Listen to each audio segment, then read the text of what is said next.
मुस्तफा जी रहमत जो दरिया जोश में अचे काथे ज़िलो खैर पुरा मुझा दोस्तो अज़ीरो काथे दे सो हुआ काथे मुझा दोस्तो ताल को कोट दिजिया पर जे रहमत जो दरिया जोश में अचे तो सोने आशिक़ अली शाह के मुस्तफा घुराए जन्नतुल बक़िया में रहाए सके तो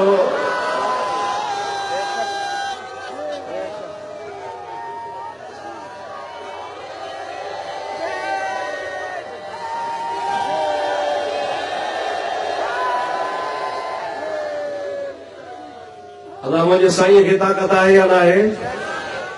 जे घुराए त काथे कोट जी तालको काथे खैरपुर ज़िलो काथे देसोहू काथे जन्नतुल बक़िया हां जेकॾहिं पंहिंजे आशिक़ खे पंहिंजे बचड़े खे घुराए पंहिंजे कदमनि में रहाए ऐं पंहिंजी महिरबानी सां नवाज़े त का वॾी ॻाल्हि कान्हे का मुंहिंजे महबूब करीम जी ज़ात बाबरका जी नज़र हमेशह दिलनि जे मथां हूंदी आहे तो जो जेतिरो आका सां इश्क ऐं मोहब्बत हूंदो ओतिरो तोखे आका नवाज़ींदो कंहिं माण्हूअ खे चयो न तोसां मुंहिंजी मोहब्बत अचे मुंहिंजी बि तोसां मोहब्बत अचे केतिरी ते जेतिरी तुंहिंजी आहे